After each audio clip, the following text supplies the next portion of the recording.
ठीक है, अब हम देखते हैं इनर्शिया ऑफ रेस्ट को एक एग्जांपल के थ्रू। देखिए मेरे पास एक गिलास है, मैंने इस गिलास को यहाँ रख दिया। मेरे पास एक कागज़ है, मैंने इस कागज़ को गिलास के ऊपर रख दिया। मेरे पास एक कॉइन है, मैंने उस कॉइन को इस कागज़ पे रख दिया। अब देखें, मेरा आपसे एक क्वेश्चन है। क्वेश्चन क्या है कि जब मैं इस कागज़ को खींचूंगा तो इस कॉइन पर क्या इम्पैक्ट पड़ेगा।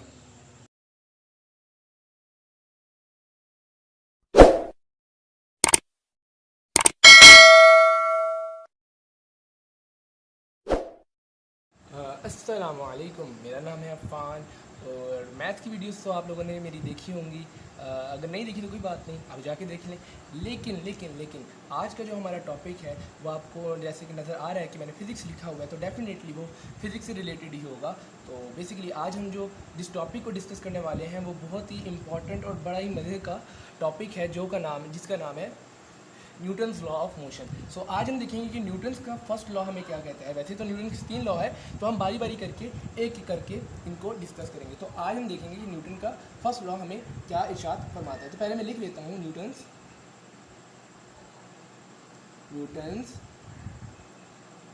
First law of motion. ठीक हो गया। देखें, न्यूटन का जो फर्स्ट लॉ है वो हमें कहता है कि if a body is at rest, कि अगर कोई बॉडी रेस्ट पे है तो it will remain at rest, वो रेस्ट पर ही रहेगी। और इसी तरीके से if a body is in motion it will remain in motion until unless and balance force acts on it.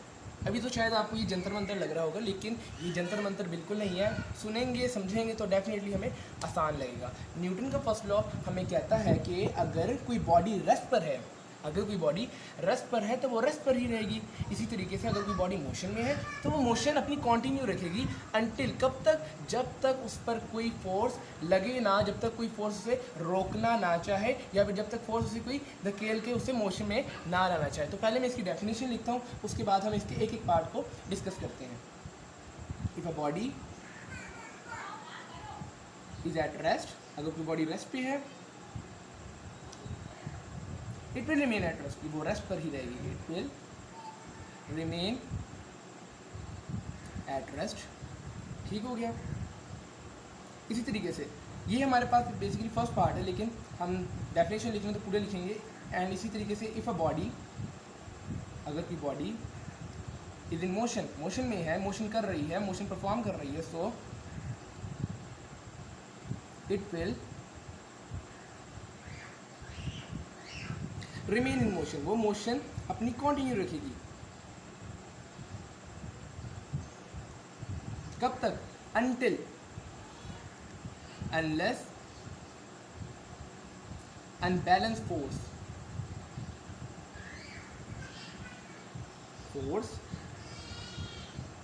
Acts on it. तो ये है डेफिनेशन। तो देखिए हम इसके पहले पार्ट को पहले देखते हैं, देन हम इसके सेकंड पार्ट को देखते हैं। तो देखिए न्यूटन का पहला पार्ट कह रहा है, न्यूटन के फर्स्ट लॉ का जो पहला पार्ट है वो कह रहा है if a body is at rest it will remain at rest. मिसाल के तौर पर मेरे पास एक बॉल है, और ये तो जादू हो गया, बॉल तो आ गई। खैर देखें, ये जो बॉल है क्या कह रहा है, if a body is at rest, ये बॉल जो है फ़र्ज़ क्या करें तो वाकई रेस्ट पे है, ये बॉल रेस्ट पे है। और कह रहा है न्यूटन का फर्स्ट लॉ हमें कहता है कि ये बॉल जो है ये उस वक्त तक रेस्ट पर रहेगी जब तक कि मैं खुद इस पर कोई फोर्स लगा के इसे मोशन में ना लाना चाहूँ। मिसाल के तौर पर ये जो बॉल है इस वक्त रेस्ट पे है, अगर मैं इस पर फोर्स नहीं लगाता तो ये, मैं कह रहा हूँ, ये हमेशा के लिए ही रेस्ट पर रहेगी। और अगर ये बॉडी, अगर मैं इस बॉल पे फोर्स लगाता हूँ तो क्या होगा, ये बॉल मोशन में आ जाएगी। ये न्यूटन का फर्स्ट लॉ कहता है कि अगर मैं किसी बॉल पे, अगर ये किसी भी ऑब्जेक्ट पे फोर्स नहीं लगाता तो वो अपनी स्टेट को चेंज नहीं करेगी। ये तो हो गया पहला पार्ट कि if a body is at rest it will remain at rest, वो रेस्ट पर ही रहेगी। कब तक? Until unbalance force act on it, कि जब तक उस पर कोई फोर्स नहीं लगती वो अपनी स्टेट ऑफ रेस्ट को चेंज नहीं करती। लेकिन अब फर्ज कर लेते हैं जो दूसरा पार्ट है वो कह रहा है and if a body is in motion, अगर कोई बॉडी मोशन में है it will remain in motion, तो वो मोशन में ही रहेगी। कब तक? अनटिल, जब तक, unless unbalance force act on it, जब तक उस पर कोई फोर्स नहीं लगती। मिसाल के तौर पर ये जो मेरे पास बॉल है, मैंने इस बॉल को क्या किया, इस बॉल को मैंने ग्राउंड पे फेंका। ठीक है, मैंने इस बॉल को एक ग्राउंड पे फेंका तो क्या होता है, देखिए हमारी सेंस ये कहती है कि ये जो बॉल है कुछ देर बाद आके रुक जाएगी, और डेफिनेटली ऐसे ही होता है ना। अगर मैं इस बॉल को किसी किसी ग्राउंड पे फेंकूँ, किसी फ्लोर पे फेंकूँ तो ये बॉल रुक जाएगी। लेकिन लेकिन इस बॉल के रुकने की वजह क्या है, इसके पीछे की साइंस क्या है? उसकी वजह ये है कि जो ग्राउंड है या फिर जो फ्लोर है उस पर फ्रिक्शन है, और जो फ्रिक्शन की फोर्स है वो इस बॉल की जो मोशन है उसे अपोज करती है, जिसकी वजह से इस बॉल की जो वेलोसिटी है वो आहिस्ता आहिस्ता डिक्रीज होती रखती है। और जब डिक्रीज होगी तो एट अ पर्टिकुलर पॉइंट क्या होगा, ये जो बॉल है ये मोशन से अचानक से रेस्ट पर आ जाएगी। यहाँ तक तो हमें समझ आता है, लेकिन यहाँ पे तो न्यूटन का लॉ कह रहा है कि अगर कोई बॉडी मोशन में है तो वो तो मोशन ही करती रहेगी। तो याद रखिएगा ये जो लॉ है ये बेसिकली एक आइडियल कंडीशन के लिए। अब आप फर्ज कर लीजिए कि एक ऐसी सरफेस है जहाँ पे फ्रिक्शन फोर्स बिल्कुल ही ना हो, जहाँ पे फ्रिक्शन फोर्स बिल्कुल ही ना हो। मिसाल के तौर पर फ़र्ज़ करें मैंने इस बॉल को एक ऐसी सरफेस पे फेंका जहाँ पे कोई भी फ्रिक्शन ना हो,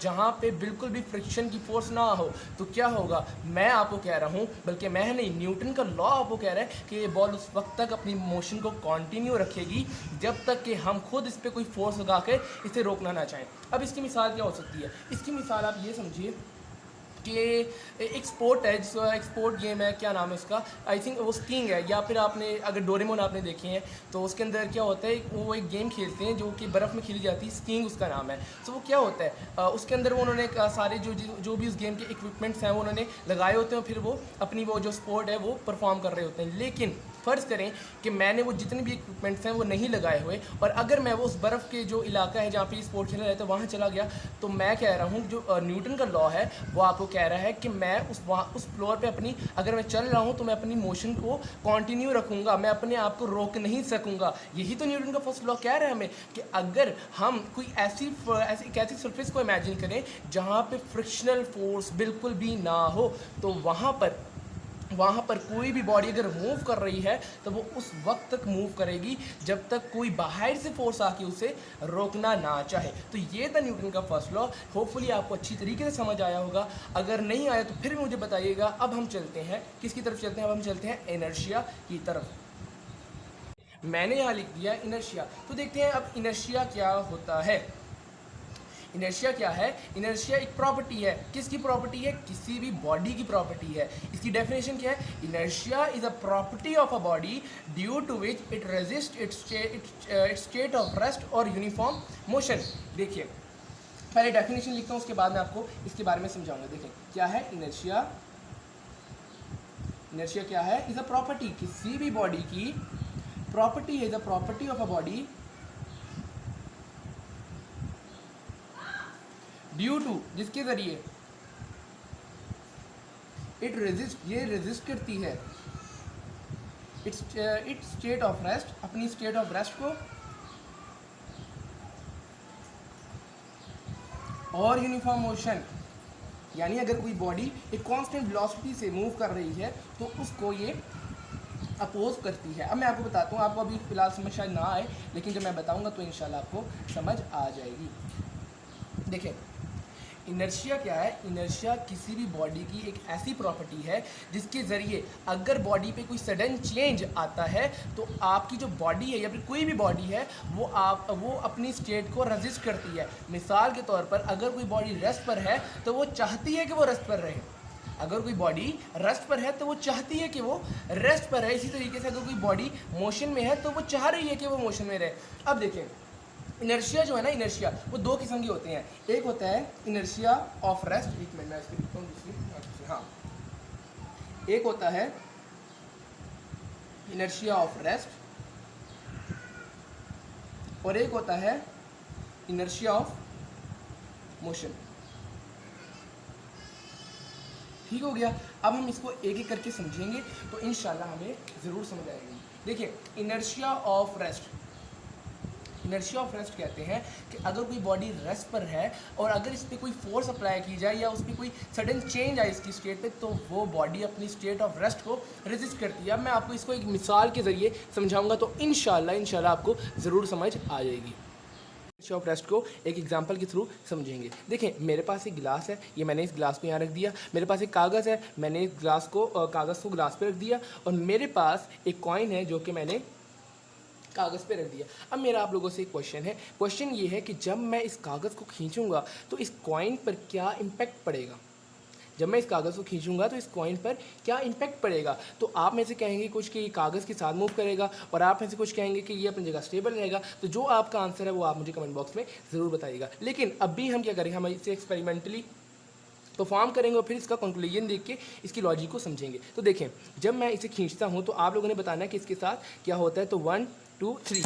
तो देखें, ये जो कॉइन है इसने अपनी स्टेट ऑफ रेस्ट को रेजिस्ट किया। हुआ क्या कि जब मैंने इस कागज़ को खींचा तो क्या हुआ, क्योंकि जो कॉइन था वो रेस्ट पर था और वो अपने इनर्शिया ऑफ रेस्ट की वजह से स्टेट ऑफ रेस्ट पर रहना चाहता था। तो जब उस पर एक फोर्स लगी, यानी जब मैंने कागज़ को खींचा तो क्या हुआ, कॉइन ने अपनी पोजीशन पे डटा रहा। कॉइन जो अपनी पोजीशन पे था वो मेंटेन उसे रखी और उसने अपनी इनर्शिया ऑफ रेस्ट की वजह से जो अपोजिंग फोर्स थी उसको रेजिस्ट करते हुए अपने रेस्ट को स्टेट को मेंटेन रखा। और जहाँ तक जो थोड़ा बहुत जो कॉइन था अपनी जगह से हिला, उसकी रीज़न ये है कि जो कागज़ है उस पर थोड़ी बहुत फ्रिक्शन की फोर्स है, जिसकी वजह से फ्रिक्शन की फोर्स की वजह से जो कॉइन था अपनी जगह से थोड़ा सा वो अनस्टेबल हुआ, लेकिन फिर भी वो ग्लास के अंदर ही गिरा। यानी उसने अपनी स्टेट ऑफ रेस्ट को मेंटेन करते हुए जो फोर्स थी जिसने इसकी बॉडी पे, यानी जिसने कॉइन को स्टेट ऑफ मोशन में ले जाने की कोशिश की, उसने उस फोर्स को रेजिस्ट किया। तो ये था हमारे पास इनर्शिया ऑफ रेस्ट। होपफुली आप लोगों को समझ आई होगी। अब हम देखते हैं इनर्शिया ऑफ मोशन क्या होता है। तो देखें, हम लोगों ने इनर्शिया ऑफ रेस्ट को समझ लिया। अब inertia of motion, inertia of motion बहुत आसान है। इनर्शिया ऑफ रेस्ट तो ये काफ़ी ज़्यादा आसान है। देखें, आप में से बहुत से लोगों ने ट्रेन का सफ़र किया होगा, अगर नहीं किया तो आप लोगों ने गाड़ी का सफ़र किया होगा, अगर गाड़ी का भी नहीं किया तो आप लोगों ने बाइक का सफ़र तो किया होगा। लेकिन अगर हम सबसे आसान एग्जांपल लें तो वो ट्रेन की है। देखिए, जब एक ट्रेन में आप ट्रैवल कर रहे होते हैं तो क्या होता है, जब ट्रेन एक स्टेशन पर आके रुकती है तो आपको एक जर्क सा फील होता है, आपको एक झटका से लगता है, जिसकी वजह से आप आगे की तरफ चले जाते हैं थोड़ा सा। इसी तरीके से आपने देखा होगा, जब गाड़ी पर अगर कुछ सामने एक बॉल आ जाए तो जब आप सडन ब्रेक अप्लाई करें तो क्या होगा, आप जो है अपनी स्टेट ऑफ मोशन को कंटिन्यू रखते हुए आगे से आते हैं। यही तो है इनर्शिया ऑफ मोशन। ये क्या है, यही इनर्शिया ऑफ मोशन है। क्योंकि देखें, अगर आप ट्रेन पे ट्रैवल कर रहे हैं, मिसाल के तौर पर अगर ये ट्रेन है एक और आप इसके अंदर बैठे हुए हैं, तो वैसे तो आप रेस्ट पर हैं, लेकिन देखिए, आप अपनी सराउंडिंग के रेफरेंस से अगर बात करेंगे तो आप मोशन में ही हैं, तो जब एक ट्रेन आके रुकेगी तो क्या होगा, ट्रेन तो अपनी जो क्या नाम है स्टेट है उसको चेंज करके रेस्ट पे आ जाएगी। लेकिन क्योंकि आपकी बॉडी की प्रॉपर्टी है, वो बॉडी की प्रॉपर्टी क्या है, वो बॉडी की प्रॉपर्टी है इनर्शिया। और इनर्शिया, आप क्योंकि मोशन में है तो वो बॉडी की प्रॉपर्टी का नाम है इनर्शिया ऑफ मोशन, जिसकी वजह से अगर कोई ट्रेन या अगर कोई गाड़ी आकर रुक जाती है सडन, तो आप अपनी मोशन को कंटिन्यू रखते हुए थोड़ा सा आगे झटका आपको लगता है और आप थोड़ा सा आगे खिसक जाते हैं। यही वजह कि आपकी जो कार्स होती हैं उसके अंदर आपको सीट बेल्ट दी होती है कि अगर सडनली अगर आपने गाड़ी की ब्रेक लगाई तो आप विंड शील्ड की तरफ ना चले जाएं। तो ये हमारे पास इनर्शिया ऑफ मोशन। आप लोगों को वीडियोस अच्छी लगी होंगी। अगर आपको कुछ समझ आया, कुछ कॉन्सेप्ट नया मिला तो काइंडली वीडियो को लाइक कीजिएगा, सब्सक्राइब कीजिएगा, शेयर कीजिएगा और कमेंट बॉक्स में बताइएगा कि आपको समझ आई या फिर नहीं आई। तो ऐसी और वीडियोज़ देखने के लिए, वैसे तो मैं मैथ्स की वीडियोज़ अपलोड कर रहा हूँ, लेकिन अगर आप चाहते हैं कि आप फिजिक्स और केमिस्ट्री की भी मैं फर्स्ट ईयर की वीडियोज़ अपलोड करूँ तो आप लोग ज़रूर बताइएगा चैप्टर वाइज। और बस अल्लाह हाफ़िज़, फ़ी अमानिल्लाह।